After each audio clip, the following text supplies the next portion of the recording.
Let's welcome Dr. Wang Xiumei from Shanghai University. Hello, everyone.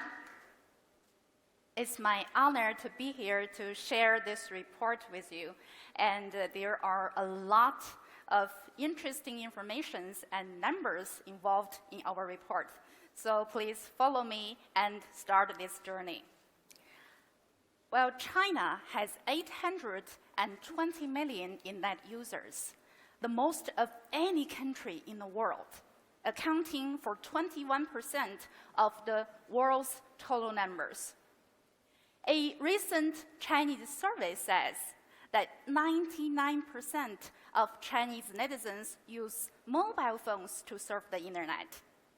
And most importantly, 65% of them are aged from 20 to 49. These groups are known as the new digital youth, the keywords we're talking a lot today. And they are our trendsetters. Also, they constitute the driving force behind China's internet.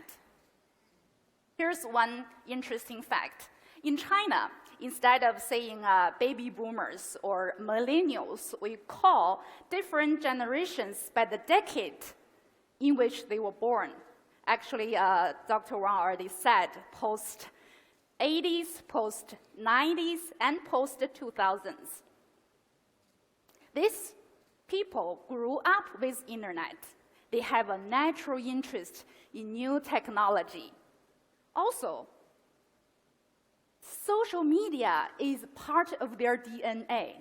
In their worlds, there's no division between tradition and the present, nor is there a gap between the mainstream and the edge. Genuine interest and passion determines their choices. This reminds me of what Australian professor John Hapley said.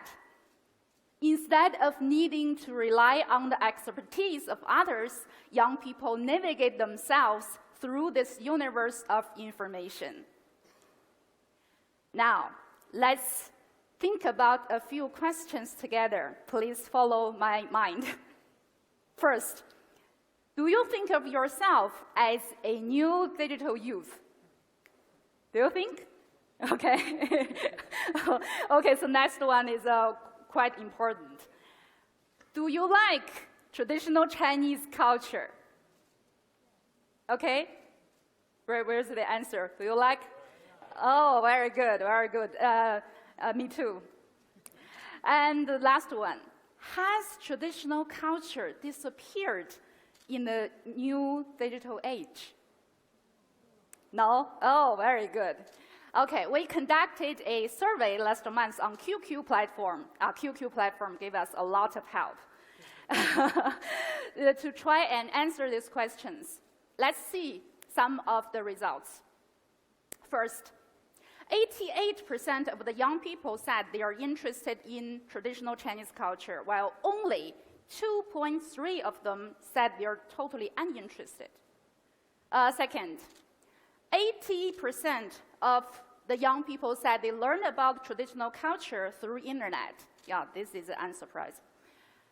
This is a shift, really, because many post-70s know the historical Chinese novel called Romance of the Three Kingdoms in picture books or textbooks.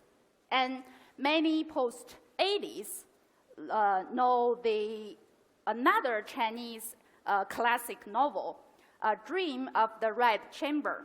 Amazing novel, amazing. In the TV series version. You can see that. It's quite good. And it's not surprisingly the post-90s and post-2000s, they prefer to learn about traditional culture through the internet. Here's a recent example. Many post-2000s know the iconic painting in the Palace Museum called Thousands of Miles of Mountains and Rivers, a very good painting, because of a song Here's the song. It's a very good song.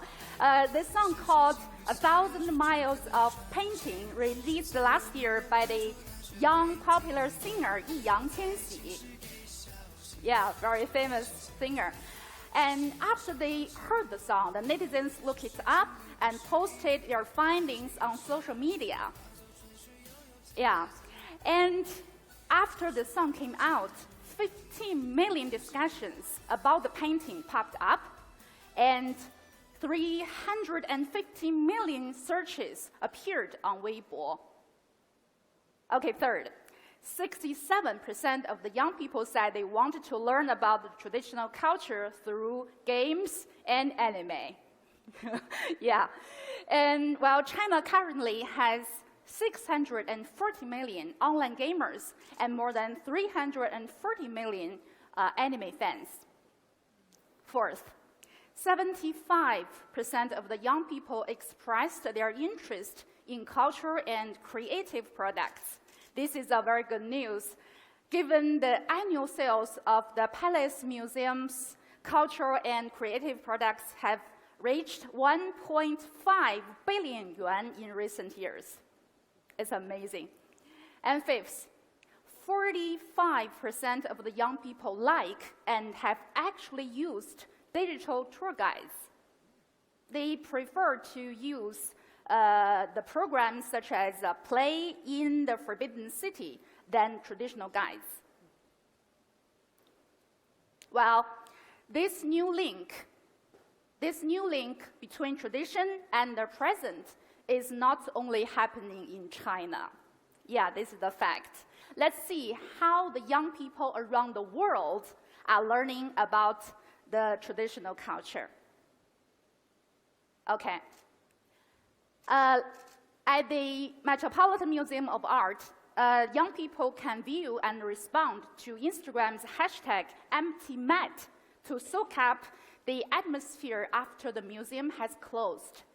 At the British Museum in London, the young people can watch exhibitions with a VR headset, really cool,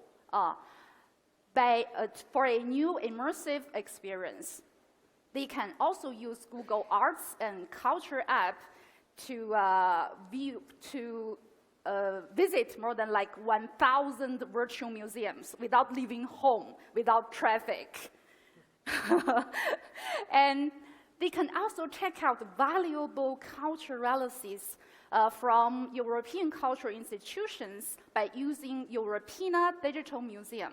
This is a really important project. Okay, now we would sum up some of the characteristics of the new digital youth.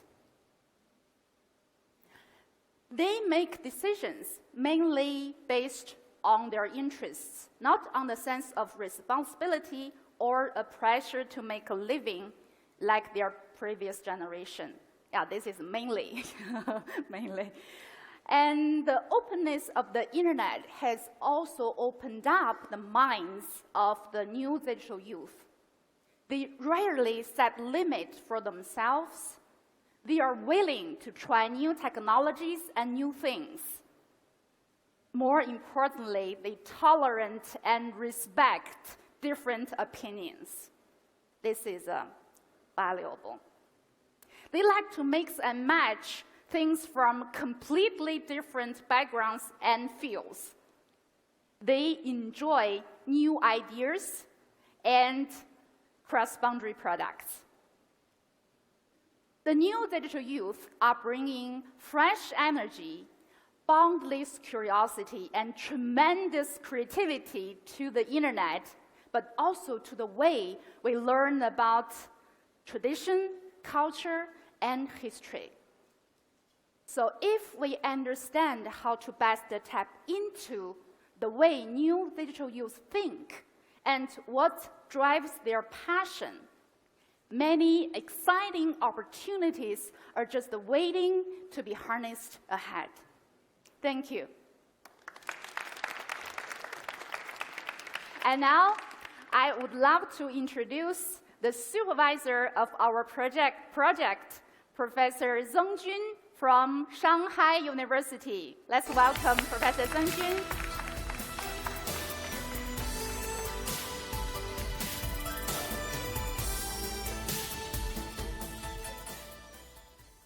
Thanks to Ji Xiaojun, Xiumei, and our research team.